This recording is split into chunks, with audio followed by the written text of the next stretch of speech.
fana nga misiri molu konton da fa fulala et puis wotu mo ngana titre dima wala hada min man se ma inshallah on se continue ala halini assalamu alaikum. وعليكم السلام ورحمة الله تعالى وبركاته. أعوذ بالله من الشيطان الرجيم. بسم الله الرحمن الرحيم. الحمد لله والصلاة والسلام على رسول الله وعلى آله وصحبه ومن والاه. رب اشرح لي صدري ويسر لي أمري واحلل عقدة من لساني يفقه قولي. أما بعد السلام عليكم ورحمة الله تعالى وبركاته. La paix et réconciliation Jamalou anin awa mislimo mil be tulbe lorin nabi mbal kontona mislimi anin barinya kontorola mbe be kontona itogoni jamola kadamta awa na page awa créateur ma minketa awa na sheikhuti Sheikh Mustafa Sawane hanna karamogolu be konton karamogo dibetu delu mel be tambila jang kana mogolu faida khamuna fandi mogolu ma be karamogol konton na khakura khajama be konton mel tulbe lorina bi anu mel fana minala ne mel lunkuta jannin kumo be jam fayala ba kalama nyamin na awa fatu kam masutole awa na grupu into menketa kumuta nyogoti aketa mbarngoti Sheikh Imam Ali Kabati Arsumael Moke mbi altala tarala mbi misilmo be tarala fu isi kafuma khafidawu ke na sawante nye ala tala tara fu ala si hinna la khanema ma khargen na kallanki diama kha atagdula nyinya afti fota semin unjuk misil mogol ko mogol tala kha khairu ke mbila denno yentul milbe baluri simaya bani jata ya kende yakon. Donc Cheikh Moustapha mira kumodu mulla mbe wole kela kontoroti kumoda mtule moti inshallah ko barka marga lum kaliyan ko benala wala hadale kan wala hada memo dimbaya lu nin kedu la koti bar mbeta hala wala hada men kampi ni afamba be kedu ni musulu concerneli barabe musulu concerneli alay ba question sabale be mbulla jambi mbafe ngana sumu men kan inshallah question fo muso meno kono se tambi kono tambo nyin kono tambo sigilla ya kono tambo yimbani din soto la kala kilenti mon nan ko kono tambo question la sita majam mo ko dola ha muso dole kharji he tabar alaman baraka dun kono nyito kono tambita bar kono tambo kono man jamfa bar kono tambita ele ki kono man lo kono la tambo kono bari aten il se sentait bien avec formula normalement atela miroto imité coucher non le dunna futo se non le dunna aniaki tema ate bien bari mo holu sotota idamba ti men kan ko ibata dinge soto men ketem e kono jana tambo men ketem ala ko yi fanna di ke mabutum kibe makonon do kelle ko hantili bi na no khatambi lentili bi tambi ta wotu mo ki se nay fanga di kema bon amati kanta ba ko lentili bi na no man tambi ni ta hati fanna di kema o kono la ko as harat hatake kasis asis masagi le tumu aku se sagi ko tumu donc akata ko me fayda wo batake noroti ni kono tambita e fanna di ke tilibina no man kama di fayda ibata noro tili fangama wala hakem ba fe nga jangi ya bi so nin kono tambo siba sigula hasia mun sake asiso bo kela ou bien na kono tambita asino le so du na kela futu obulo ma ba fame no kela futu obulo ma ba fe non na hagia parce que mo siama be kerimbi mohol be kerim musudam malto ou bien moholu men se ki ko jabi en satra mata alquran kono mata hadisa kono ha foten tum parce que kabo nyale men fana afota men yon wol fana so particulier et ça je futu no malu e se futu o boy itema non dum mo danse de tipo ha ken ko ngana e yin ka fon se do ko ma hambi keso mo fulan no fana nim bota non beta hala mun kam fana tum ate ku kilinga de mutum muso men be susurola nya sa mele ko ni susurola isala so bole keda yala ni muso din susurola ko man kan dunna na kete a kai so bola kela sa mele dul se ta muso la ta la famille de to ala ko hama so boki la bon ngabe bona ha dinga ta aninke tata kuke bon a se jouer dinga manya olu fana nume wo mo question de timba fe ngano fana ngiya et puis question sabanyo ho momenti wala mo tibabul be ma ko menopause parce que mo la waxto si de waxti do si le musoma karwalo butum amena karwalo je karwalo je kunen ma waxti do se nanar amena karwalo je ki ko me bato bo fon ya kono la mo karwalo pana kambi ate bun kono ku en namode dole bi je aseki en butum ko muso fanga ni wo tambi da butum muso bata tambi ke la bun kono dunga ma butum o ninke man yalla ni hon la butum donc wo fanan kulu hakan na tahamala nyamen nam bo afi hole fanan ge yalon bi ala ko nim muso me akar walu tunen tama na ta hakan na retraite tala bun kono kuma ba fe nganon le fanan ge yalon bari ba fe le question hadamu ta folo nyima mo men kono tambita asutiyarin ajanyarin wo hakan wo ko mutala nyadi ala ko na ki hakai masutiyala ni honna wahti jalu alhamdulillah rabbil alamin Cheikh Moussa ala important ala partager mbena la question badi kanje namo mbelta la tantula altala minga bigi tan kendula ngalong dino ko be anin adama dinya ko be muslimo la kuto fo nga alquran wala ma ou bien ngata kila la hadiso ma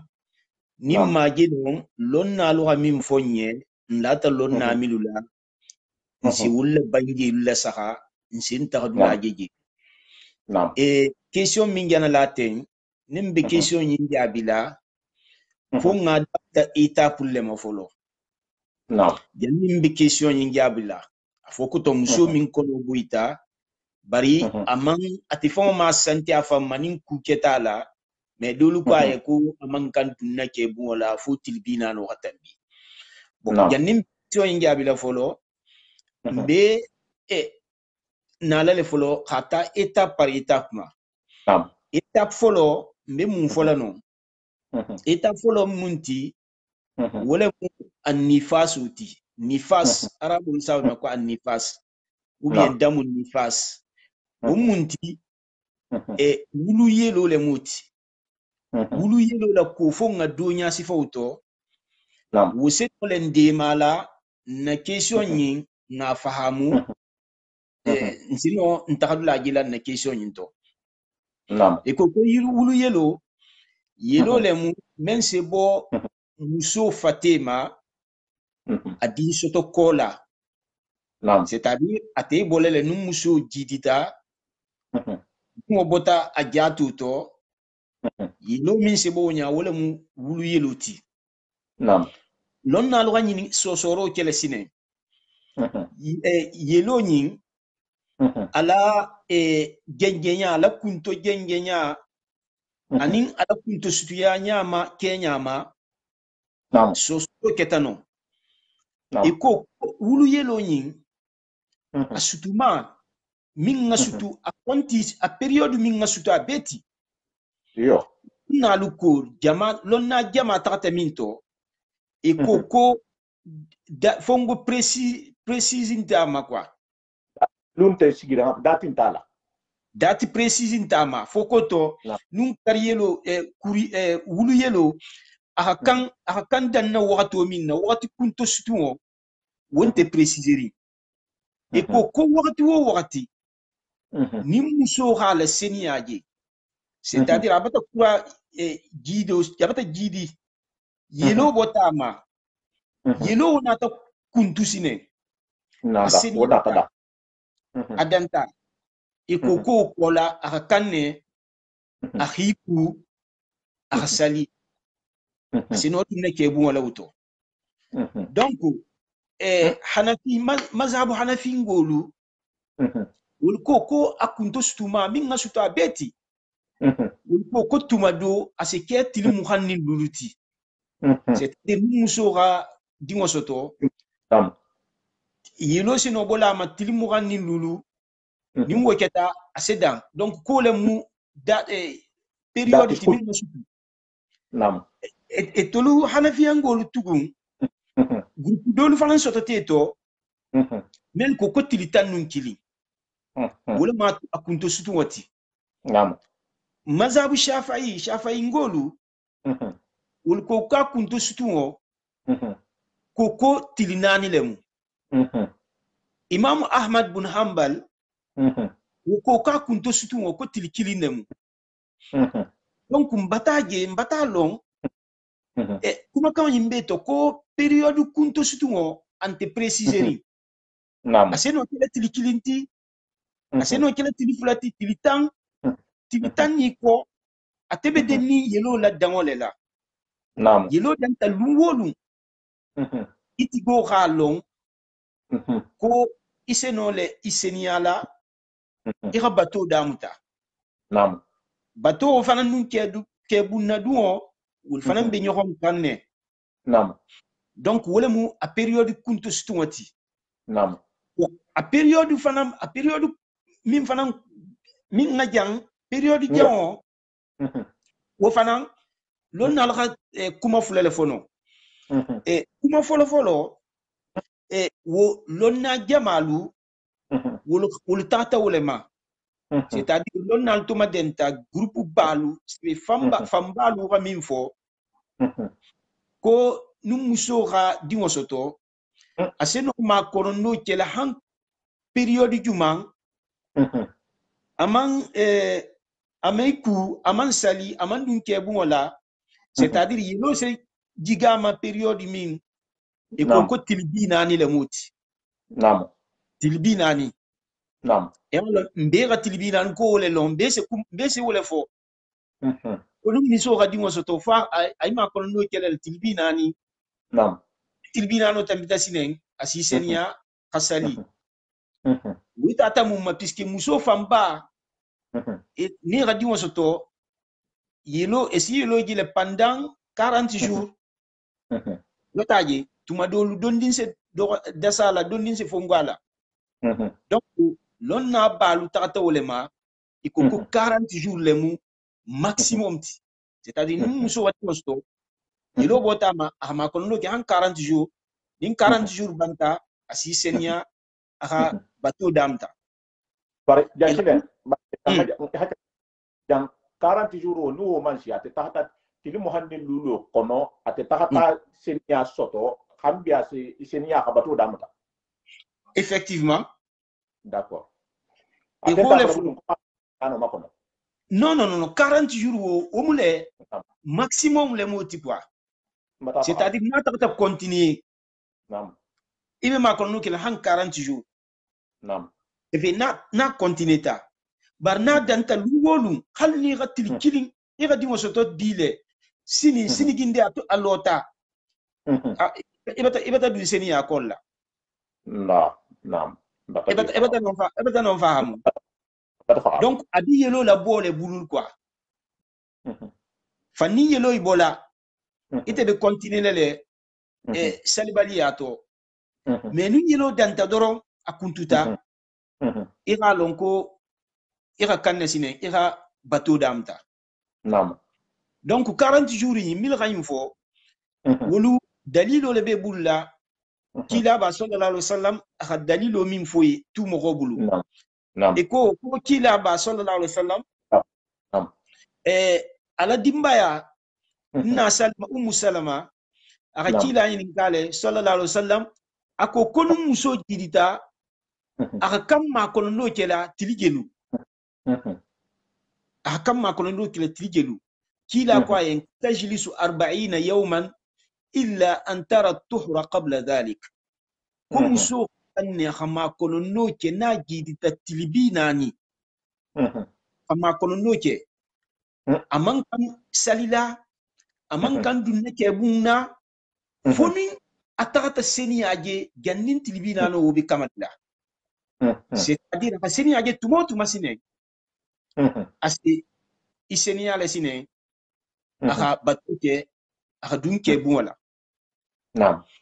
donc e ko sine ko tilibina no wala mu période jamati Donc nin ya dol fana bige tilbina ni kola toujours à se continuer nam et ko konun tilbina no ken kamalita mil ko tilbina le mu maximum ti et ko konun tilbina no kamalita lumina ni yele kutabota musoma tilbina no kola abe munna sahala abala sahala le est-ce que yelo gena bo période min woni à la règle période c'est correspondent ñogoma nam na atara nun à la règle période correspondent ñogoma nam yelo ngena bote abe considérer la sinon comme règle namo asi continuer au ma comme règle mais na atara tilbina no ñin danta nam toujours yelo tambita bola bari yelo la bo ñin nun à la règle inte correspondent ñogoma donc yelo isa folo ma ko istihada yelo c'est-à-dire yelo mi mu perte lem quoi a même fuiti nya mo la batoma muso se no sinen khiku kasali sino le dunne ke bu wala ko la donc 40 jours 1040 jours fo wala kumo iha nyinne fanan sigada ila dalilo le jeti ita dalilu la munti bon kuma fulan yo sine 1000 fo wolu maliki yangol le fo anin shafai yangol nam wol koko asal haka wol koko muso la fongo wulu yelo nam wulu yelo a maximum a période maximum wol koko 60 jours le mu nam ça fait 2 mois wol ko le fo ko le mois ganyamati puisque e ramogolu soto le wolu ne radi wol soto tan fula yelo ibolema donc etol fana nata ine ke dalilo tisine khafo koko muso karfulo koto fanning abe karfulo kono la yelo ki botama wobe considérer sine comme wulu yelo nam abi ma kono no kelele ni wo danta sine adanta wolu sala batu continuer wotumo le sine nam donc kuma fulani wo info wala kuma le muti fanan tala joti nam voilà donc mbe mu fanan jokila janda nam yelo nyin asinole kuntula wulu atodi période wo kono la quoi 40 jours période kono iko ngami fo sain na hata yelo kuntuta musobe c'est-à-dire 40 jours man kamali 40 jours man kamali yelo kuntuta aman nasine few iko ngafo nyaminna abe isniya abiseniya lele akhala batoke aka sali nam bari hambali yangolu ko halnin akhiseniya asalita ko bari ko nyin nebram ni mamma kanu nin akera kafu période o kono madama 40 jours man kamali comme na wala mun fo pourquoi et wo fo nam ko puisque imeno nyin assurer la quoi ko période o kono yelo meno wala nin ken musobe kafula asino le kela isatara yelo batalo mais 40 jours man kamali nam kena muso kafu mais ebe kafula tumo net yelo rabo man tugu nam donc ko janni wakake ko kera kan ne riso way muso la wakati no kotola e ma ko de ka haramu lata ma haramu de namo bari wole kera nyin quoi namo puisque ala ko yelo kan si ke manon wakati oto namo muso fana la santé ya bole fana to quoi namo muso bata di wasoto giba kero namo asatra fate bamba na folo ya kata kabula ala ka fana fate ka to bamba fate ka to bamba namo mais nin enun ke kafuta oto sinon la kele jangaro do la tambe nyogomba wato to naam wala wol ko ma kono no ke han 40 jours ha dafa nin 40 jours dafa ta sine ini muso se kafu e hala wuli wo ko le makwa muso la fon la kende ya ma fon adin kele kende ya ma fon naam e khafo sabu le la nonte ama haramu ken few mata je faham da hatara pour volonté be la e la fita kafula e se kafu ba sa wonte donc wala moti naam bon e kosinen koko na hatara sinen kar wol yelo akuntuta bari c'est-à-dire 40 jours une période kono akuntuta par exemple ça atata han 5 jours nyoron din soto kola yelo kuntuta muso ga seni age pendant 10 jours nyoron après yelo man sagita bola man tugu donc jang maliki angol ko koni muso la yelo kuntuta naam 15 jours kola naam kabata senia naam ko yelo wo boto kola sine na seni na prati senia la yelo wo boto kola sine ko di kontile comme règle maliki angol ko le fo ani shafi angolu ani hanafi angolu naam mais Abu Hanifa fon ou ken ko le ko non ko fannin abe 40 jours ko no yele wo bota o considérer le koko wulu yelo le moti naam donc wo nsino wo le fola yelo la koto période voilà bon ngana sine naam dingo la ko so na nin dingo boita kono boita dono nin kono tambita nin kono tambita naam ngalon kono fon dingo soto nya ani abe développer la nyami na muso deboto alquran o fon kan nyasi fanyele naam kila ba sallallahu alaihi wasallam u fana nga nyasi fanyele naam wul kha nyasi fanyami na bi science moderne fana fay de to ala saka e ba gele alquran o kha nyasi fanyami na anin kila kha nyasi fanyami na presque abi correspondre nyoma net naam subhanallah naam Allahu ala taala ga mun fonye القرآن كله نعم أعوذ بالله من الشيطان الرجيم بسم الله الرحمن الرحيم نعم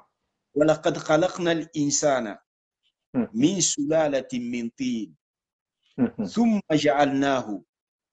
نطفة في قرار مكين ثم خلقنا النطفة علقة فخلقنا العلقة مضغة فخلقنا المضغة عظاما فكسونا العظام لحما ثم أنشأناه خلقا آخر فتبارك الله أحسن الخالقين إكو على تلاغ من دالي جان نعم أكو لخادم دي ودا خادم دي ودا خابو منتو خابو جيلتو جيمين بوتا بوغوتو c'est-à-dire adamadiŋo lasilo bota booxo le to allahu akbar wata sine a tun be adamadiŋo daa la ka adamadiŋo ke sperme ti sperme ke la je min se bo ke ma jangolu sa a fo ñaadi sosol ko maniye malo jangolu sa toxo fo ñamin na no que fayda man no na je le kemo dron sa ko la ta ko je dron sa ko nya dron voilà ta ko ko man yo je sa ko nya dron man yo je voilà ala ko sinen ko na adama di woke man yo je ti xam man yo je min bula muso deboto c'est-à-dire kabula dingirato dingira min be sabatirin dingira min sembo kabun force be dingira min na c'est-à-dire muso debo le moti lenga to kabula no akurata sinen ala tala ko kana ta munke mani geyin akanyinke ala kato igala sa arabu konto fasali le bala fasali folo wo munti wo mu yelo kuto yelo bari ala kato koto mu akoto do le fana muinti tumbo min be jeto nya nuro ni jigita jeto nya ase tati mo fate mari yelo saba kasusu wo fana to le arabu konto ko alaka ni ga janna sa Cheikh Musafa period wo adamadi wo be alaka to period nyamin tumo minna anin nuro ni forme be kili ni ga la saha forme nuro forme be kili foloto jannin e science be développer là lonnal totumbe ayo in fasarle kula ko e khadama di woda e mani je ke yele kutoti yele kuto wotumo e ma lon fuibe konoto bibi science développement ismo le scanner ke la khalo fi min be konoto e to tata adama di wo forme je e ko ka forme nuro le forme kili anu nuro le forme gamunu ala taala hajana fo janko alaka donc adama di waxa manije ke nuro forme ti quoi c'est-à-dire abekili lonal togoje e kawatale e ko kuta alquran no tay info le nyadi adama di misali nuro la e nata je bibi adama di forme adamto anu nuro forme kili do machine telescope tembulu machine tembulu fusintije yin ayo ketele saboti scientifique do muslimiyata dunta muslimiyato ayo yin sabula ala taala ko kato kurata adama di wadala ha ke yele kuto min be nuro formuti akurata sina ha yele kuto yin fananke sugu kutoti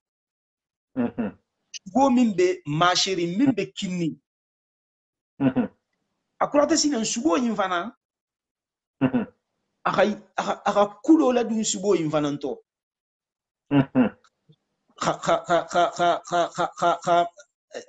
kulo la makwa kulo la dun sugo yin fananto o kola sine anata adama di wada ke dali kutati c'est-à-dire khabo forme yimbeto ke adama dinya sauro ma adama dinya formula ala taala nata ko fa tabarakallah ha ko senya bi ala taala ye manso mi sandalula donc jang adama di wadanya abeta bila période milito alqur'ano jang période wolle nya sifanye jante kitaba sallallahu alaihi wasallam wo fananga mum fonye akoko inna ahadakum yujma'u fi batni ummihi 40 yawman nutfatan ثم يكون علقة مثل ذلك ثم يكون مضغة مثل ذلك ثم يرسل الله إليه ملكا ويؤمر ب4 كلمات ويقال له اكتب عمله ورزقه وأجله وشقي أو سعيد ثم ينفخ فيه الروح أكو kila ko adama dinwo ala taala si adama dinwo danya asama denne ana konoto tilibinani mbe kuma min foleten tilibina no yin ngani lo tu yin kube tilibinani abi manige formuto wokola tilibina ni kuta abe yele kuto formuto yele kuto minnu nuro ga munu wonya o formuto tilibina ni kuta fana c'est-à-dire 80 jours lentoti yo après akoko kola fana tilibina ni kuta fana hake subu kutoti ibataji wokola sinen ala tala se mele ko kiyama sinen ha yama banani la ha foye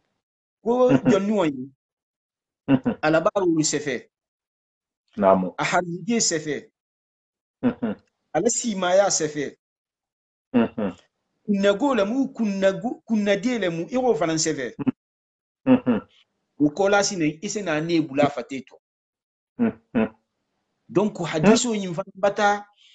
adama diwo la Kenya fo to ben Kenya fo abi développer la na kono to nyamina hadiso yin fan bata o nyasifa période nam donc jang mbena la mun fola jang sinen nam lon naluko ko diwo ni muso kono buita diwo bo muso kono ba diwo min buita onya abata adamadi nya formuta par exemple abulu kono ni bata wulu bola nam akuon formu ning abulo ning voilà wulbe bata wulbe formu bata bodam ta ni raje dresa amogo laje le isa mo ya dula isa mo ya laje koningo muso kono boita doron diwoyin abata dum adamadi nya sawro kono woto muso ga kanne hama kono noke hantili binani ni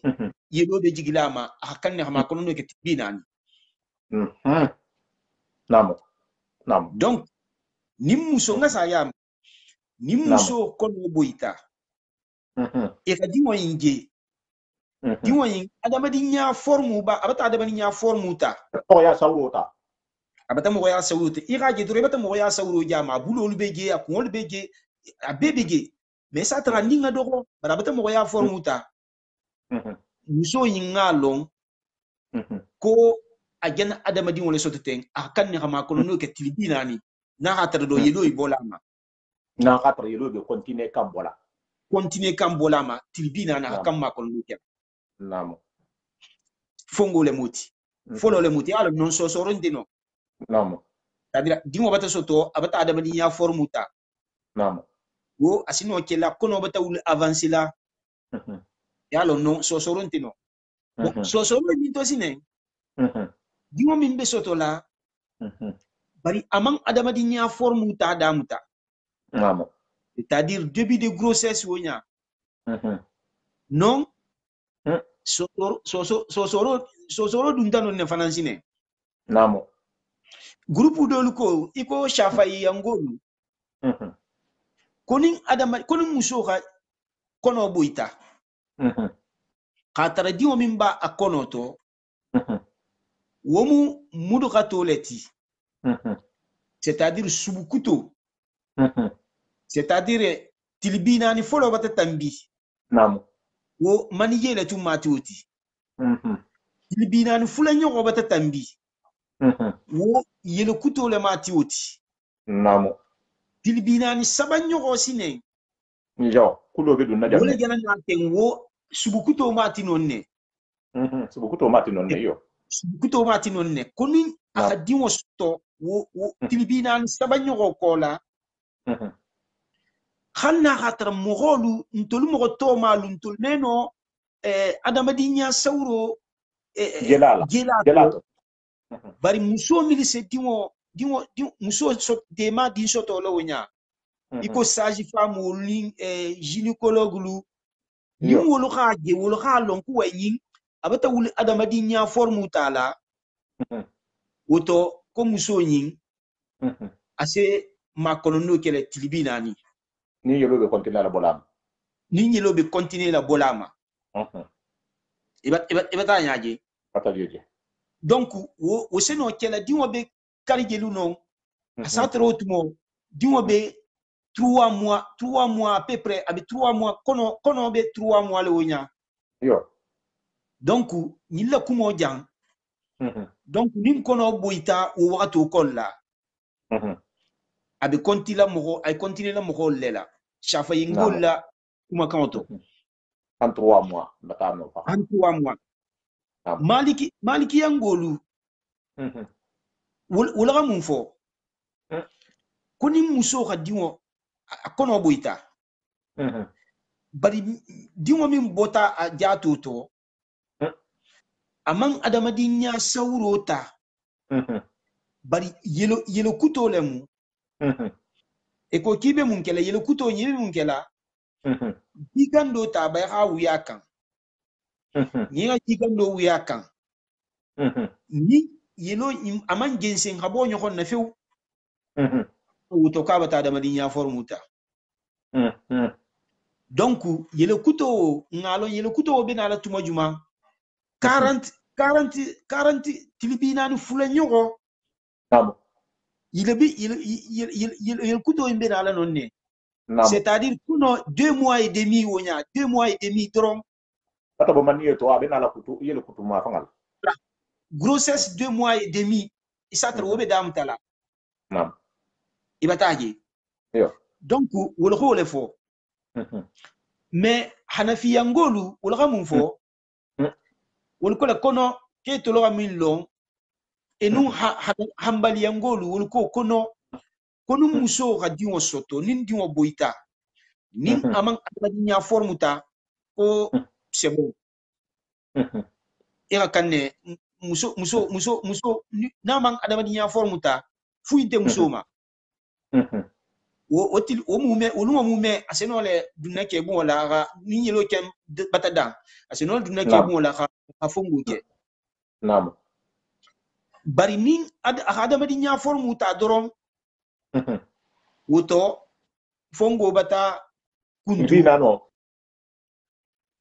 voilà tilbi nano bata fongo donc wala fo wala kito be dani minto wol ko ni muso c'est-à-dire 40 jours follow et atodi 40 jours follow e galo nga fole ko fongo le moti manike le moti 40 jours fula nyogo e koko fongo yele kuto le moti bon 40 jours sabanyo sinen asatara hata 80 jours lentoti puisque 40 plus 40 80 lentoti et tout le coup c'est à partir de 81e jour nam tracine ko muso ga dinwol soto o koto hadam ta 81 ma tracine jour de grossesse ko wo kontilale ko moro bari dinwo soto ta avant 81e jour et ton koko me konti moya saurula mino ko le fo hambali yangol ni hambali yangol ko le fo d'accord dinwo soto ta inani min kilinge kono wo be do konti ngele la nim men soto ta tilibina ni min kilinge koto etelo wo man konti dingala folo no tilibi sagi nim kili tilibi sagi nin kilim pasta la si hakebe tilibi sagi nin kilim fem soto to kono wo beta konti dingala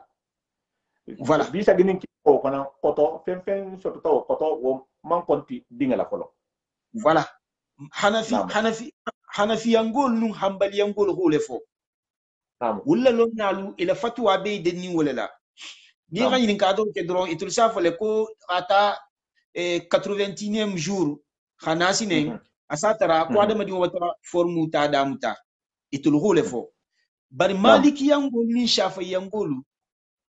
wul ken kole ko ga adam ta 40 jours 40 todi 80 non 40 jours font après 40 jours c'est-à-dire 40 jours fula nyogo idam tala jaminna c'est-à-dire 40e hadam ta 40e machine kana hadam ta 40e mahana sine nam ulken koko hadam ta 41 jours 41e jour khana sine ko dingo so to kono ko wobe kontilele comme mogo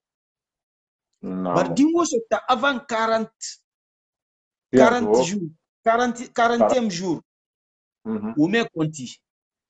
bar Cheikh Moussa ni la sarafon nam bali shafi yangol num maliki yangolu wala kumo science moderne wala la kumo ga sutu nyogon nabi nam puisque ni ala sara kono 40 jours 41e jour way dam tala tumo minna way tala dam tala 7e semaine de la grossesse nam hadam ta 7e han 6e 7e wonya khana nam science moderne nun ko le korita hadam ta 6 wonya khana sine nam ko wato ko adama diwo abata wuli mo ya fongo ta voilà fongo atodi ker bati damu ta wotumo namo anu nun ker bati ta mo ya bambata damu tano ne bata bulato lone voilà fois fana mbata fongo damu ta yo wol be se damu ta 7e semaine wole dol ko 6e semaine dol ko 7e semaine namo wole bi tala correspondé là kila la kuma kan yimma 41e jour woli tal benna no ne masine net Allah c'est-à-dire ala khato période le moti abe yele kuto période tumo min no ya net donc ni ala sara maliki yangol ni shafe yangol la kuma kan wajang wolu science moderne khasutu nyogon nam donc conclusion be min fola jang et la kuma kan yinto Khadam ta 2 mois et demi de grossesse. 2 mois et demi de grossesse. Nam. 2 mois et demi de grossesse. Dingo sototo au kon la. Nim dingo boita. Et bien on considère le comme moro. Mais avant 2 mois et demi, nim dingo sototo au kono. Et moi on considère comme moro. Manque moro ti folo. Manque moro ti. Donc, muso une question. Non. Talonko atao peut-être ou là avant 40e jour où le kon là. Non. C'est-à-dire avant 41e jour. Oui. Ou où le kon là puisque à te fond man suba afanna. Non. Il s'appelle yelo vont jala bolé à la règle tout mo quoi. Puisque dolbege et ça long tout mo le ko et bata fausse couche puisque la règle s'est retardée. Non. Ni abena la sinen anu yele bale sina sinen quoi. Non. Donc ça long wala to ko fausse couche bata kila. Non. Donc ni mo min na kito tarata o tumo o unda ko no. Non. Yelo doron ne bota amang 41e jour soto. Non. Donc o hali o man a considérer comme a jana mi soto ya mo holemu atif anun ke fonsi no le kafula sinen quoi. D'accord. Bon chatra wo bunda betala kaye na ane ake constantement ana question no le kafula butu problème man tarano butu batalo ko kuse na kala ou bien asena masagi comme cool même batalo wolun te tonyati non wonte tonyati isa tule ke dorom muso fon le kende ya fo afate se formuta wudoron na isa kafula kwa ko ngituje yo wudoron na atambi kolo amo mais nous wala kente namo dino ma fon le ken yo sinon le no akesi no le kafula non beta ge yala ba fo de beta la mun to kan sile di tout la sile in chouchou sariya kan jang tumo men na muso jidita abedu nga chouchou la bon jana même be foto wo be tambirin ko la mu tembo to a in chouchou la pensile yala wonin ke butun abedu nga chouchou la wonin ke futu o ma fanga la hakan tambila nyadi yo Cheikh Moussa Une question, c'est très important. Puisque, comment quand il m'en faut d'amu ta bile là. Kukoto bale muinti.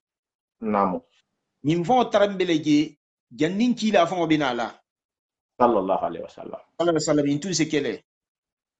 Arabolu nin musobe din suso la. Ke men son iso dunale me kafu. Ou bien na ratara musobe harzigeri dindo min basi wokan ame wo susu ame son wo susu la. Arabol tu meson e ko komuna ko piske ko ni wo keta ko musobe sungi ge min be bolo wonya ko sungi gi nyumante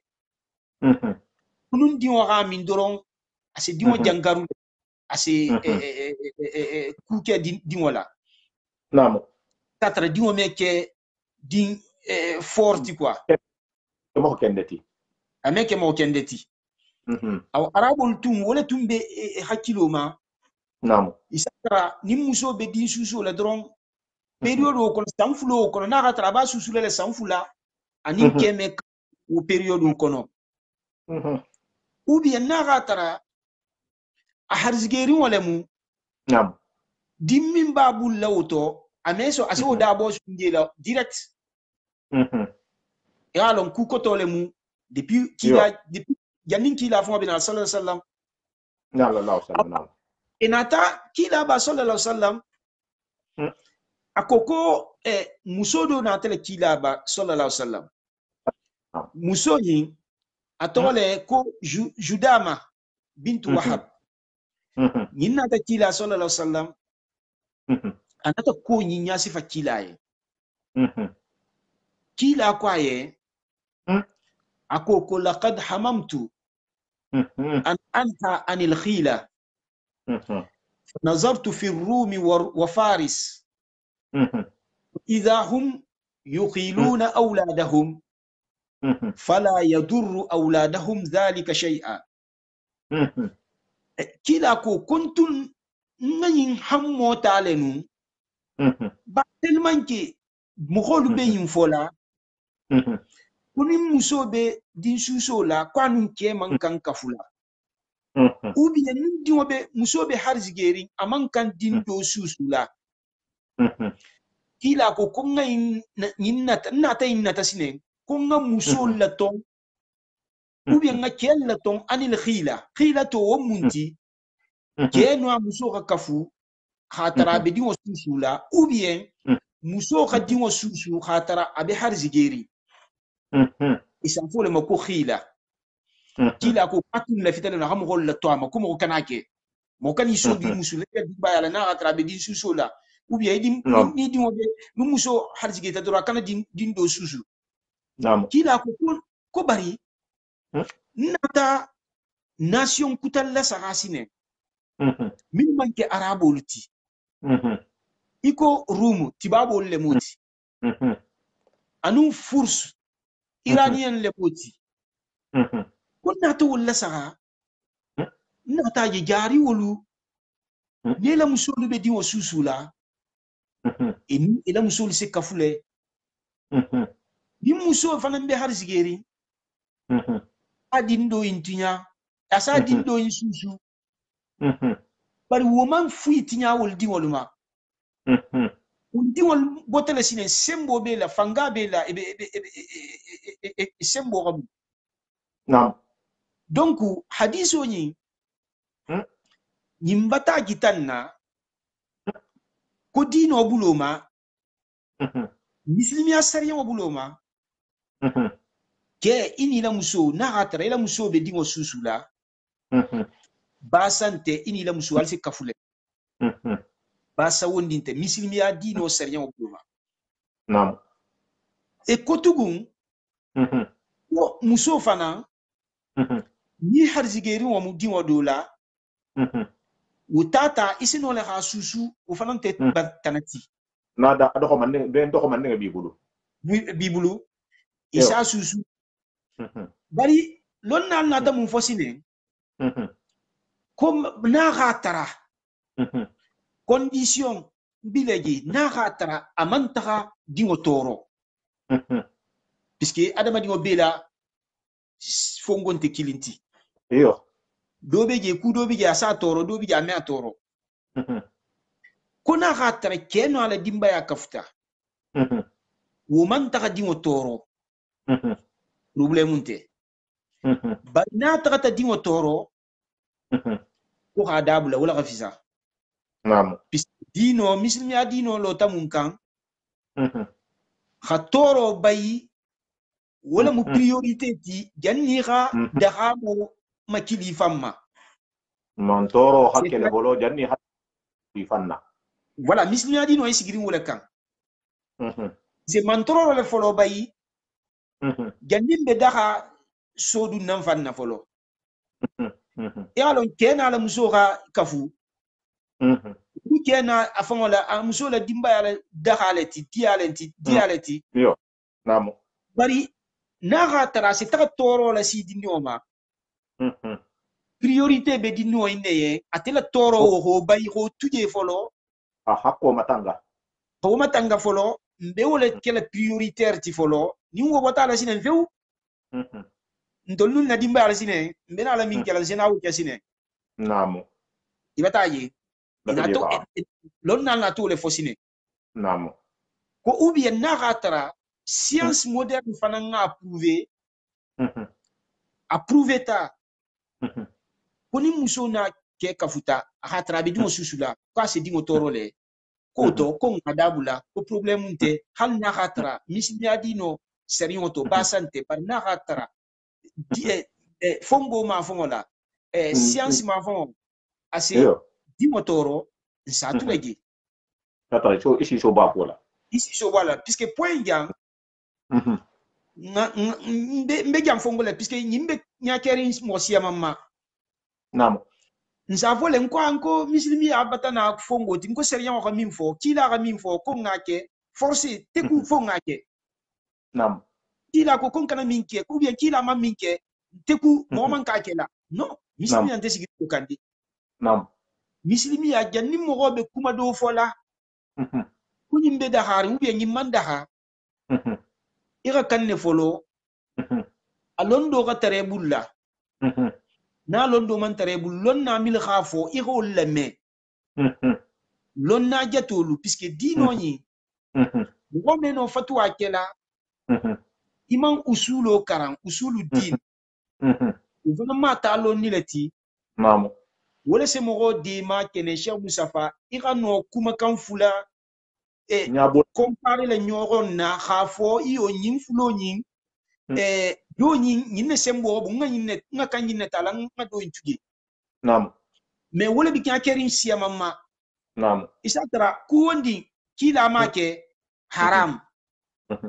ou bien kila ga min ke forcé fo ngake donc no wote kudoli beje kila ga kele bari meno akela munna na ga trabe na la toro tilen kam me akeno nam amisalo muinti ira sali samato bi singoto kila la sunno le Cheikh Musafa nam hasali samto bi singoto kila tu sakele na be sallam misru kono samto ba singoto e sunno lente yo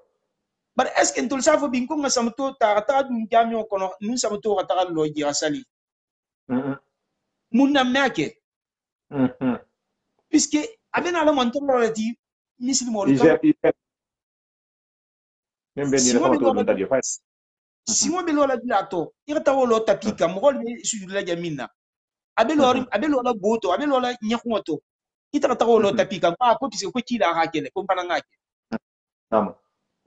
ameta uma kila ga inkele bari est-ce que ntum fana ka kele le mbala sala le na ka samta kuto le mu ina man samto min dum few iko me bi biasile ta samto kuto sa ibe biasina bon ina te fa dum ida woto bata sibe ta ibe voyager la iko ngar kan fula sen si lo ni samto ibe ar kan fula sen puisque ay senior sunno le mu namo jang isino le pala la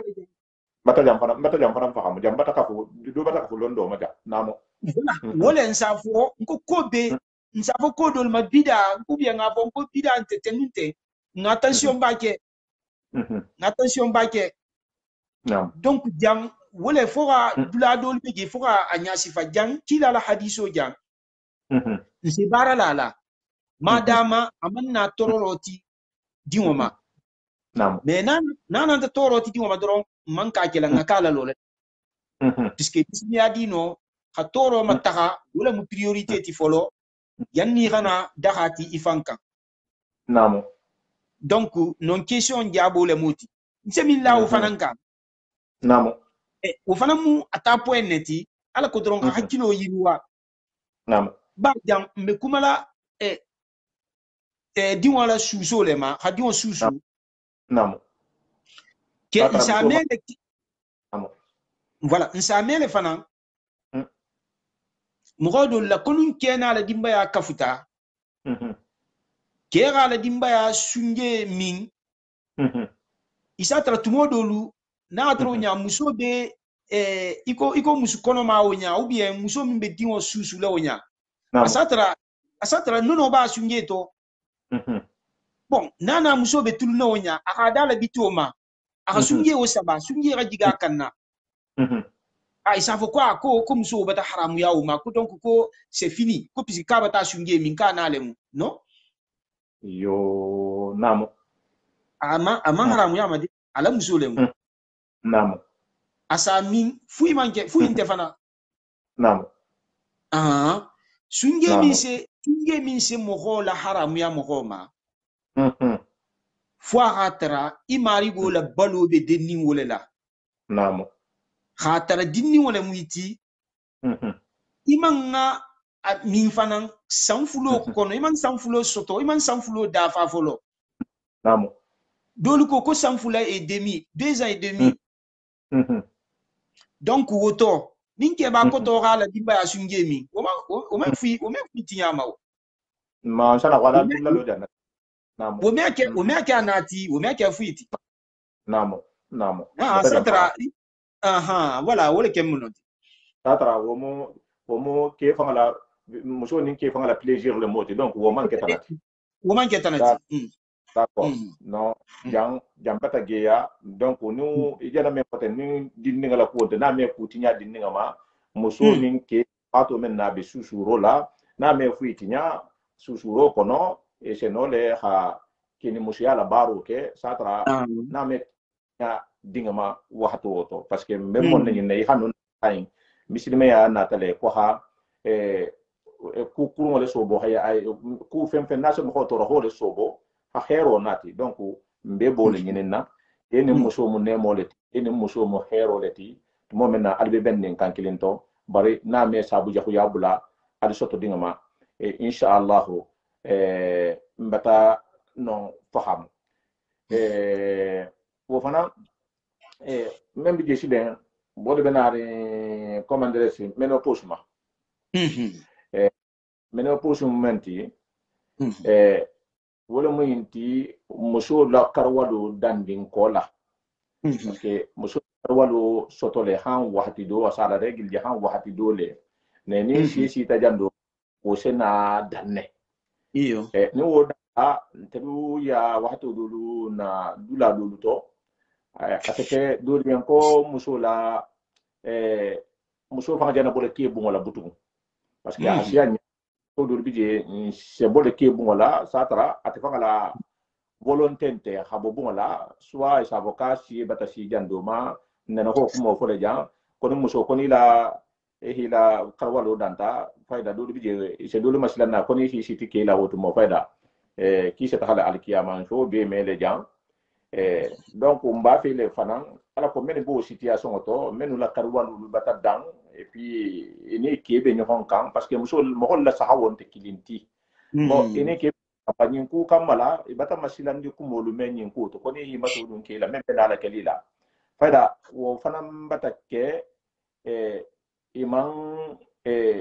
isutiano ke la donc hayso bo ke la wo ko kamala wala mo drame observateur yo ise non kilila makono kala ta hani janne ala ba ko de be intara kala tambe numéro di le mani ben kilila ise kili barto ha question en jabi folo nin question en jabi ta ni ben kilila ise nan kili kala ta tariya ala ha ça fait table ala ça fait inde numéro de di la ten ala ha ça fait table do kan comme ça ise kili woma ça na kurata question en jabi la 06 79 52 68 20. Nindo ça fait non.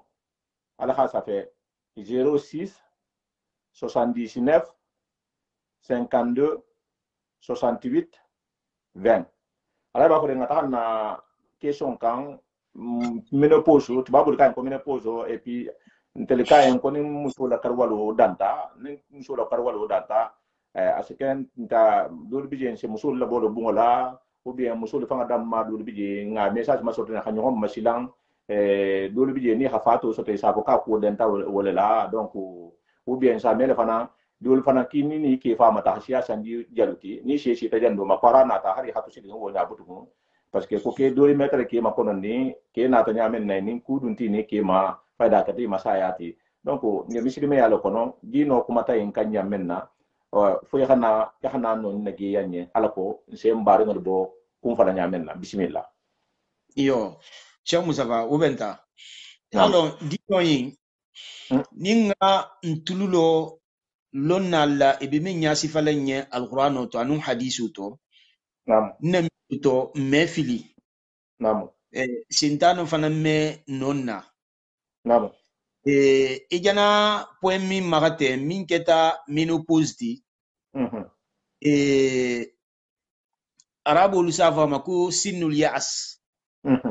c'est-à-dire muso la karwalo ga kuntama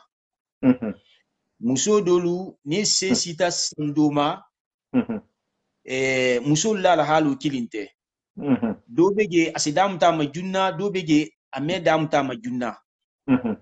donc isatara karwalo se kuntu ame yeloje min se nama période chaque mois donc ni wot lo tawonya hormone dolbe muso fateto hormone wol fanan se dogoyale ikome testostérone ani hormone dobige oestrogène hormone flow nyilu se et ça forme ko libido c'est-à-dire min se nin kelemu ha agisola ele ala dimba yama ou bien nin musole mu ha gisola ele akema fem ci gisola ele kema voilà o hormone wolle mu ti quoi wolbe muso jato tole maintenant asita ménopause ma ni hormone nyilu assez dogoyale tumo dolu nin adogoya isatra faida fatese lagamfu ou bien korese na isatra keno kome muso mutawonya abala dolu bentedi isatra ala plaisir fon ke c'est-à-dire agiso ga ela kema asi dogoya isko muso lege isatra bon asatra halning ana keman pandu kema me atoro fusila ame atoro fuiti puisque ate fonga la ajato kenya le mu hormone min ba fateto wul bata wulu njana hormone flow min fote min bata wul diningi la isatra radio me bula ke mataria namo mais ma ke de ka radio me bula ma mais isatra ame siya yale muso do le moti bar do le beje sa ala sa wole fem men sa ke fa hi mira ke ma ke hadiya ye donc wole bata do yaate fateto wala se doya fatito muso dolu adodu parce que kalunte voilà no. Exception bi dolu beje halni et la règle kuntuta dolu font bi au contraire assez et l'activité les font c'est bunya et quel ma font wala quoi parce que dia y wotu mo asia fo lo famati nam voilà puisque ça tra abe libre les sinen quoi ça tra dimol bata megen ate fanam bata si âge do ma yelonti na la sinen c'est-à-dire tout le monde a dit abe libre donc dol fon bege wo se ila activité ase dola kan fon donc mbata lo musolu ila la halo lu tekilinti dol bege ni tal bi to ya lo nya mais dol fana bege ital be fongolale ase la kan ase la kan donc est-ce que c'est non musolu be gosila busada kilina na mais no kela question be non na mais no fongola bon nin muso batana alhalo yimma ite ke ite mila dimba alise sumu ira nya sifaye faida nte hajo bila be nu muso rafu faida tenun tenemu ite fo bataje faida muso nyin ala activité butum faida la suto baro de siaru butum siari isa tara solution lu bege alse ko solution milla altala musufula ta ko la dahale hansa banani a solution do lemtewu namo na gatra muso faida ante active sine alsa ko fo alga dato alko alkana nyogon toro satara ite se musukutata inu minsi la vie que comme il faut mais ça traîne fana be futo to ni afana hajo bi la tumo min no nya satara c'est fongo voilà donc o belato mais na gatra sine ko muso nyimbe active ikon sage nyamina muso se sita jang doma isa tra kefon asala wala bumala isa tra tebe dingrado le sine ou bien muso di wol bata mege bata futu isa me di wol la quoi ko bari ko defo men na dan ko hambi ko na be din soto la isa tra wose ke to fon wala fon e to ne na be din soto la wose ke la wose ke te la bunne ina kule ke ina ma haramu ke amon kuike halalu ko igali te la munna ko ba yite bata mege yite bata siki ke la to ifana bita di mozo to la ubie ibata musota iman la fisine rinaje o be haris geri idoroma baro do fana si par ok do fana sa ala ko ataken na liberté soto donni ha occuper manyo ninga ubie wonyo ngoduma voilà me ko isa fo muso en ko hambi ko atebata manyo ninga ta ba fana muso en ko ni amama o bien do la hapo muso en kite ni mama idinga fulanga le jeki ma bari na hambi isi je jamme e alo be be nya parce que do lu complexe wala si complexe parce que voilà complexe bon ke ndum men ni ge manyo ni ko te ati ma ko to muso ati sile donc non ne fo ha no sumu nya ke mo lien ala ko ke men ja fala imama ringa fulanga ou bien men ja fala ko muso dinga fulanga le je ani wori je ke la falim falena ani men je ka falim ke o fanga siye be jangal wo mo dinga muso en fanga ti folo voilà ni mi kata fo ati mo ko to muso di santan namo ou bien santan ni ko namo isa tra muso in fo se maliasi nen adi wol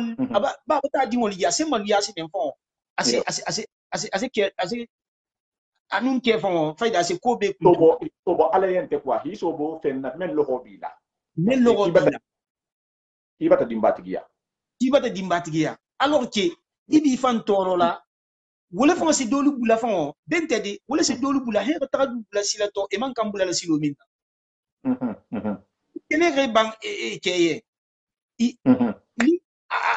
atata fongo ya duma nala man de maro ke ubi ke hi so wala alogo ba tila ke bati bang alogo ba ni ala man de maro ke ase tout sentana la buloto ase tinyaro ke même fala muso lien jang muso menu na hata har menu post parce que alay ba fo de jana men fo jang muso do bil je uro se danne mais satara wot mo le fanga ke bungo se dia yang kasia mandan to moment liberté ba bulu wot mo bela denninge mais mbeta lo muso do fana se tarde kal bele je to moment na ni wo banta hormone do je mais c'est plaisir ke ratie ke kam wo se do ya donc iteme ime xamme ke la fanga butum donc wo kal bele je mais même voilà moholien men be kanyento idun I halonne ida afongo bari I hajo bele kila e bo e kan la retraite ta imagine retraite ma non te inte sara ke de set lato mbolo fola yen inin ke alhi masudu nyonna hafo wala ibenyamen alhasumu nyonye ite fana men ngalon hafo ko bon yiso be tigre ne ko bon al ce programme lu to ben parce que lundo se nanari al si masudu nyonna ko lungo se nanari mais satra communication hatara je ni communication hatara je na miroto wo mu ku baleti ke ne muso tema to al se tahasila men kan wo mela bo fuito fo communication bari nte ke ha fo parce que nyina hadinte nga muso la bo la parce que alors bata muta bo la parce que asiye bata sambi ma bata sinto donc ha voilà insana no hon ka ko soto adu mana wuli aru mala ba fo de ko di amana wulo ma donc misi to da muta ita men ko ki ben kili la man fo nya di observateur ni ben kili la de isen kili ni ala ba fo de continuer kan na mo ala ba fo de donc misilmiya ninga ko fa non ma ba mo holma etulu ben voilà parce que hakko le bije kana na don al kana don futu don na dun dañu hakko to dang amansonia hambo muso na bobu la bolo hala hala bo wonya dro ou bien muso ite fan hasa mo ya nyima parce que ko be fongo keri lambe numéro tala allo salam alaikum kontarante dimba lu jamun dima habo minto Dramelo Muhammad Dramelo drame kanji dimba yan dum alhamdulillah drawantana mon du ko biji alba kan kodi alhamdulillah yo adun kodi idum ba fe nga question de poser ba fo ma ku do de famu iyo mbata question de poser namo Allah sumo bi muna famba bala namo samanso ne ya bodino ni maliata modol bi ya tare toro limbo obi ay tara modo toro limbe ay malla ke sollala bon obi ba to yo ufula mo le question poser la namo mais mbata long ha fo dimbatu go na be susuro la namo ana ke se kafule namo mbato ge yalo namo bara fula nyogo munti namo bon sabu jaman sake parce dinga be ala la bulu namo ke na musu sono kafula hari amanta ke din kutati parce mo me alla nyaade ma dinga di be bari yo amandi mo din karikirim fula ko do fana mi to la wadana na namo awo ma o fana mandi ba mun se mo tanga wo sifa ma hari mi bori musuma parce que be me na fantom tala iyo aja bon ba sabu jaman sake ite ni muso kafu ita tara ima bore dindu la fana ma yo wose kele sajele jam alsono be mala non tingirato wo ko barka idara me kanji ila question benta wala mba fele ala question lu poser kene ni ala son takara mo holu isala saka isemen no kela men kuoto iso ka kuoto ni ala hala nyini ala mo ni sima yala ejara men fo question be jam ni ha jentel sena ko modulu kan jang ejara men fo ko ni ha comment dire si ha malunte enti parce que mbe halum be mo musikutu gol timbe mo dimbati gol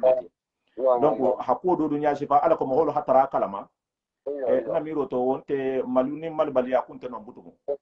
donc bari ejara men fo nyim fana mo ku balte parce que ite ci do bi je sain be la kenyan te kelenti donc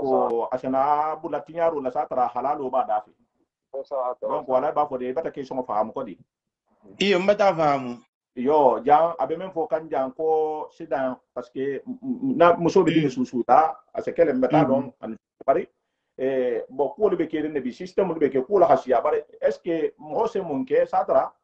amanna ke dinti parce que mo si boru le masai parce que non te wo fanan sai sena kulle mo ta jam france ko non me kurala de calculer ko non bon sena kulle jokki ñon na jam bo wo fanan no mun kala non silen non fanan mun donna lo batal non kamba malgré que question man ama prévu nin don dun nin to ben talam ala ko hata question en to ben so no ma ko non do kala lundo sena kan bar ni akhatara ide bi laji ko to hambi ise dio fonye na du se makono ndoke ase makono ndoke ala ko ngalo ngakanta hale di kan nyamen wassalam yo jomo te ya katude jomo Muhammad Ramil Mahadi. Yo. Ndale kilo kabiro da take son kilo wala mun kon bantum malakan kon sala kan sila ala kon yo ala kan sile Muhammad ala kan sile alaka merci namo yo awa nse jang fongo dondi vite fait yanu nga continuer na sumo ba tum man qur'anu ko ibataji namo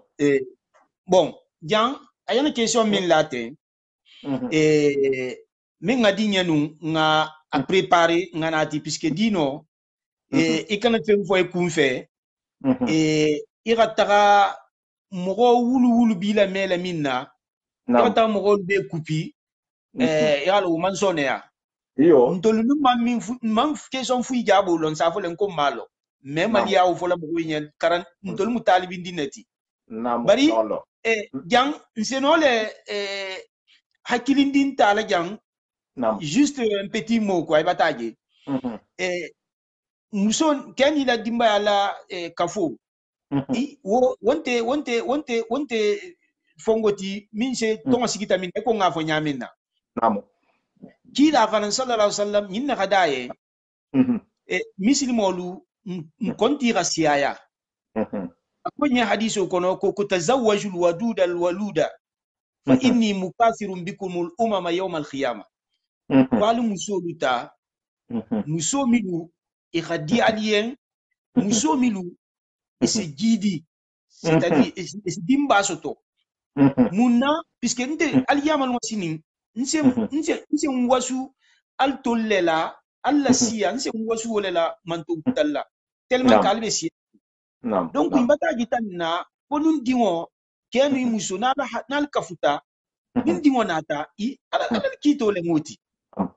خير ولا موتي مغامي بان خير سوفا اوتو نعم يبتاجي مغامي باتو سورتو فانا غاترا بتا يبريزانتي لا لا يبريزانتي كاسيني هي وكالا لا سيني ولا غفيسا مي نين يتقالون الى سيتياسيون مان سينيا دوما كودو بيجي سافو مكو بلانينغ فاميليال يو نين خالنا غاترا لون نالو مان بياتو بي مان سواما مي ntol safo len ko tuma do akanyinne ala halo do kamala ken muso alsino le ko planifier la ala ko nyamina par exemple lila dimbaya asito fonyo nyamina diwon temo se jam faya dondi asito fonyo afate se bamba woseke ou bien nous diwon bata siaye bulla ite fon jati bata hamme e balu nya fon abat kelima voilà abate kema konto filoti ngalon ke harisge bala le bulla ari wona ke ko imeno tagalal gal planifier isatra juste pour un certain moment ibataje donc wo lonna do ko le ko planning se kele wuto ala ko nyamina al se kisi nyin sufa me ko mbar ngo jala question min la ten drame ke jala question min la te nam donc nim kenu muso replanifier satra alse fu gal dia sinen alse o fongwa satra ame ku fi fongwa alma nam ibataji donc nse non ne kem fola kumala suti akamala ko ibataji o kani privé musula nyen kamala kana ta ke tinyaroti donc voilà aldun tala mu ñonti alla muru alla subu al tala mu ñonti voilà ni bakel ni musu bakel nala mi dema voilà donc ngasa gin na kuma kama be min tumbe kunda min to min keta menopause ko indi ibataje ngalon kila ba sallallahu alaihi wasallam atele keta fenti mogoti ngakan ya gala minna ibataje donc ngakan ya gala kila ba la fu ke ngakan wala kel ninga ano kono la saha ayo dol fon be gensa ou ayo fon sa kitelen na fon cheikh Moussa pa ko keni musu fon kalise no le kafula hanna gatar muso ala kariyelo bata kuntama ayo bil alquran kolla ala tala ko jamina akoko wallahi ya isna min almahid min nisaikum in irtabtum fa'iddatuhunna 3 ashhurin wallahi lam yahidna jang ayo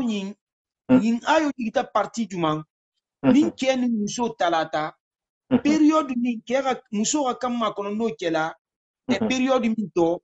anjanni kese no ala sajila ou bien kese woro la kan kilin wasine ke kuta sata o period wo yalu ngafole na wala kada tembi bago ngafon ko muso minna hatara abe karwali jela wo fwa karwalo je sinya saba c'est-à-dire karwalo je kilin ahiku aka karwalo je fuda ahiku aka karwalo je saba hiku c'est-à-dire karwalo saba kuru saba le moti e bataji muso min abi karwalo jela woti go la period moleti nin kera woro la kan et c'était nin kera quoi kombati bula aka ma ko la period in kolla period in kolla voilà 3 mois period in kono kese no le khala saji tugu in period in kono 3 mois in tout mais si tout to satra komantinya voilà asala saji le isatara futu fui mais si ti o kola mais non period in tambita ke mala saji nin kebe ala saji la sine fo futu kutaka siti nin kar sabo tambita period sabo in tambita na bala saji la butu fo futu kutaka siti futu kutaka saji siti tanken no muso hafatan ja inte no kan hasiya sanji kilinti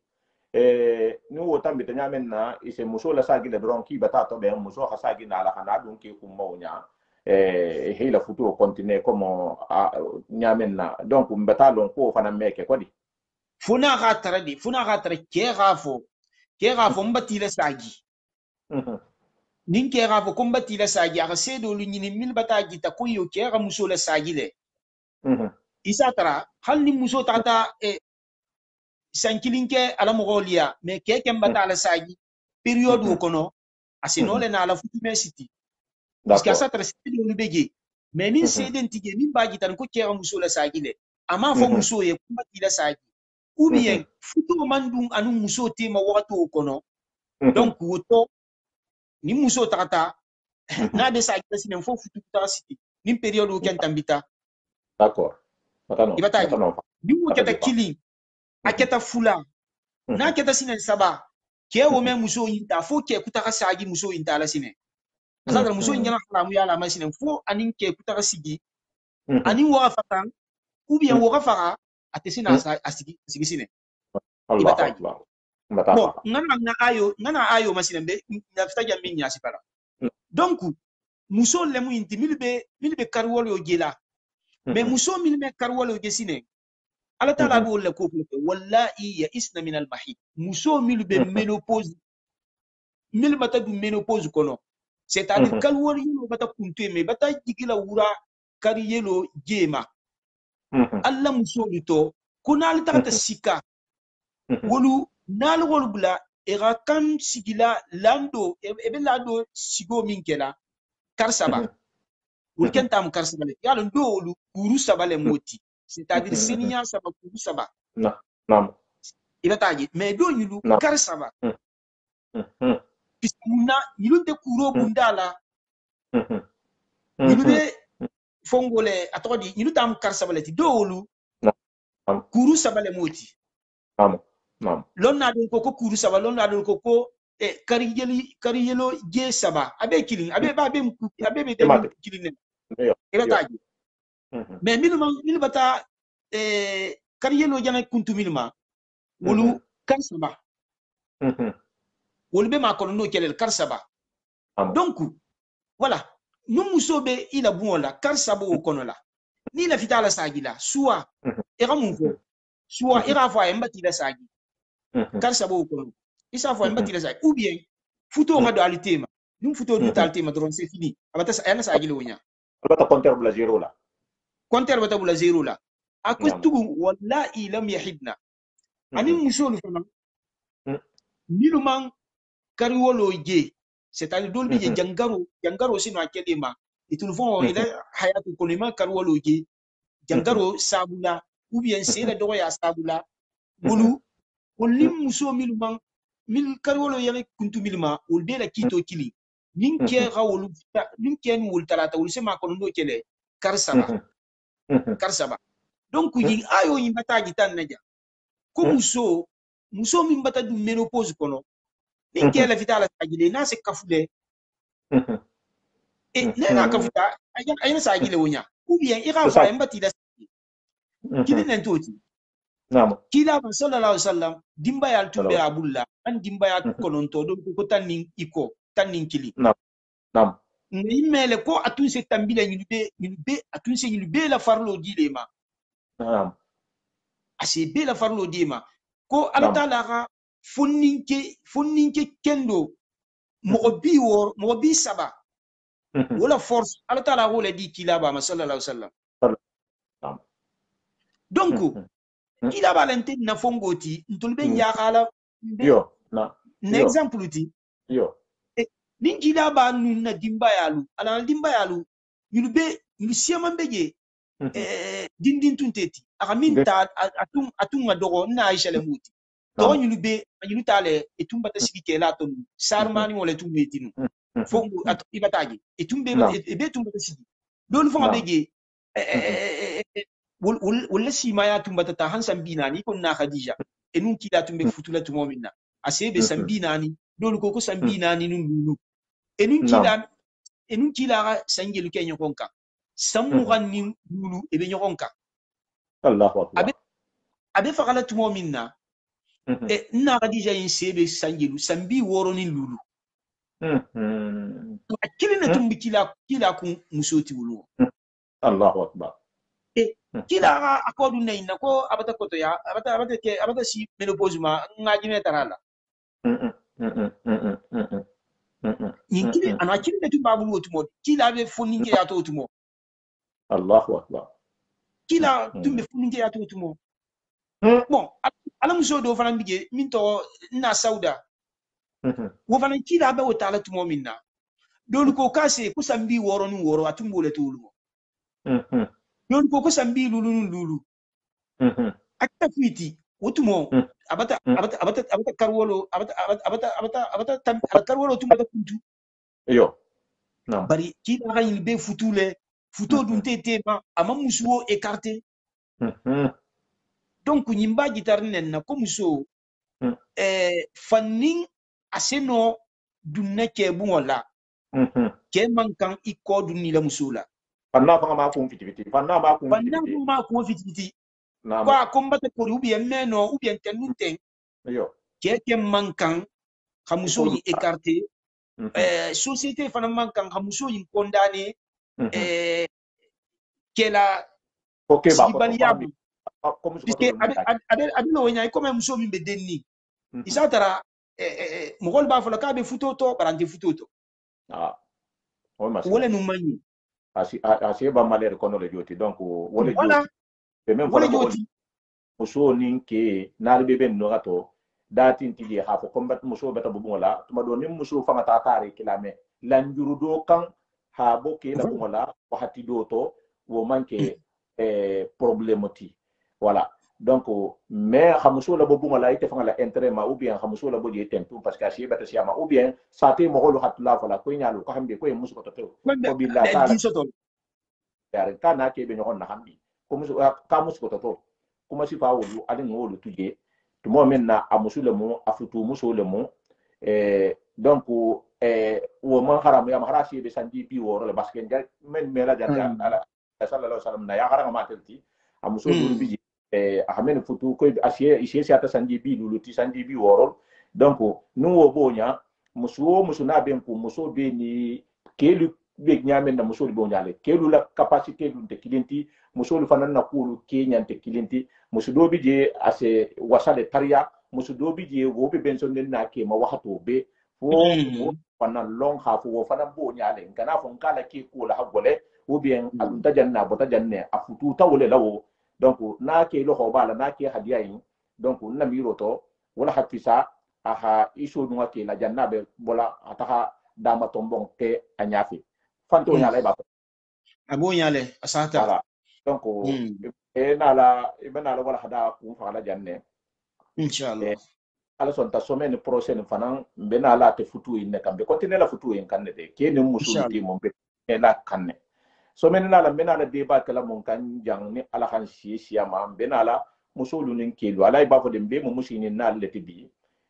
mbataji jambi problème be man telu kelu bi ni be muso ni nan se wuli la khamaso ni satra ini muso membe futola sanji kilin alibata sanji tanke sanji tanni ko abe futu la wo hame parap mo ko tafana na ki beta ta muso nyine imam musu tara kalama barinte na tout est bon mbe fongol prépare la question le prépare question fana be men budula futu o kono la ke ni muso futu kono ite ke muso be kudo tilindi la aman kam men tilindi la ite la miro ka man kam bar la wonya message la namma na messagerie la e hankili inscription on note message la namma ite muso fana ila miro to inte kur la tamakan ikente kur la tamala nyimala ila miro to abila droit bafu e kanne message la namma ma fon kombe ke kilambe janne hakumolu nya sefa alako mislimo lo khaya ila droit parce que si amambi je miro kulu kala muso mala droit lon ke fana mala devoir lan wala sena ni la baruti al sekna ke no problème dunia jang al ki amal fana al sena lo do metambi do fana metambi janne be sida no manga kata nga regile jam ala ko ni sita non to men be se sila ni soto ha itaharang sido soto wala hakke me yalla la question be ma jam ni ala hala ni be jam fala le betege wala hada ento ke ni muso la ko to inshallah ani question semaine la fana mo do ha question posé ko ni muso mo se idinga di de fashiroma wo fana na mi to ustadi ala ba fo de fana bo wala hadal to ben dale bon ainsi de suite voilà tout nga tout en kana kura di ala inshallah ba fo la ba fo de na adwanye et puis mtel kembe duala yenne be duala yen sima yala be duala yen jata kende ala be duala yen londo ayir wola be duala yen ala muy am fayda la be duala yen jidi ku mala be duala yen jidi ku mala be duala yen jidi ku mala ala muy filina ala muy kisla ala muy la tangara ala muy tani hon kanola la paix et réconciliation au jama ki na muso akade même be jana tangata janna yana suwi jam inshallah alim bi jam ala ko le kambare nyaaye muslimi ya ala mun na xamolu jarla ake kuto amus kuto adin kuto abila kuto asate kuto ala musentan wala sokola na sentan wala kori me duwa to dunna ba fu de budla ahadwa ni fanan nyen inshallah wotmo inshallah ala ba fu de bismillah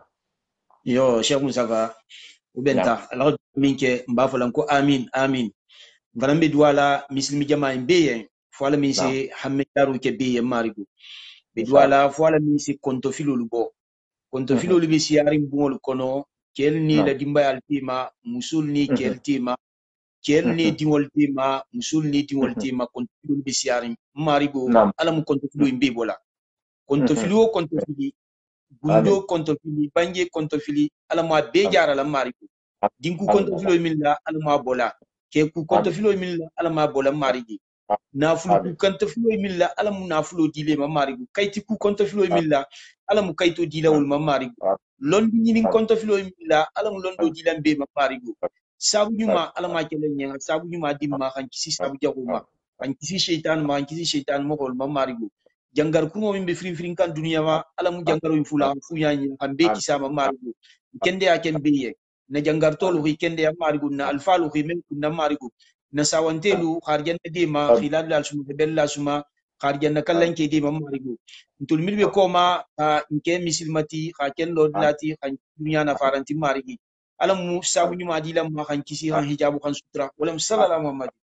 Allah rasulun kubarka isa ite bulala le ita hataha normal mamma no te bar memem fara misil modien Allah makono nga apenge wala ala ba fo de batataha ala barka sini mume nyimbe tambila le inshallah su mume janara baru dam talale ala ko men be youtube la asita youtube la inshallah sta imolu la be men fala le fanan nyen khambi inshallah whatsapp ma fanan to ben dula do be to ben dimbulla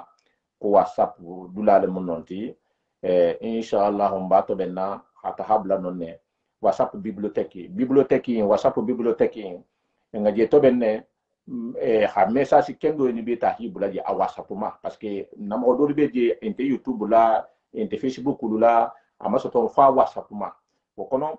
nar hala numéro la na man na privé la sa bula whatsapp dula en kono ala ko alsa somma fana maso to nyame ba transfer na hakya sonoti na dula en bibliothèque mo la vita e han contacter et c'est contacter be ha maso to nyalo ne e ha message la na ma hila numéro la na ma ni si bula dula nyento comme ça whatsapp ma ni fana nga somma o maso to do bi je satra ala me hadia en barante whatsapp ante facebook la ante dula ni to ise kayen sabuti ya hanyin na taha atigo fanamma o WhatsApp la afana sala me sa muna fangala arisi abonné na pasi fana na tadi abonné ninti abonné renje message mesima bouton c'est facile ni na tanya me abe saferen ko santo bulu ko non nga bi jammen nano e hanon digi ni hanon digi ibata abonné et puis voilà e ha e me fana mbela pasi le mujanti tala mujanti wala sa yirwa wala sa bunya tarin tahan ha baro ko nyonye ko ala ko le bijan dino de mar bijan bari nyaare bijan mammen long xanna long wala bijan inshallah hafaliyan ko ni ala son ta mardi bimo fongolite mardi lu wala menare mardi lu benara mon nan benara karam hoti benara barakabul lalien ne mardi lu barakabul lati tumado inshallah ni ala ibrahim ala benala ala ibrahim fariga hana barakabul lalien men ha boro do kijan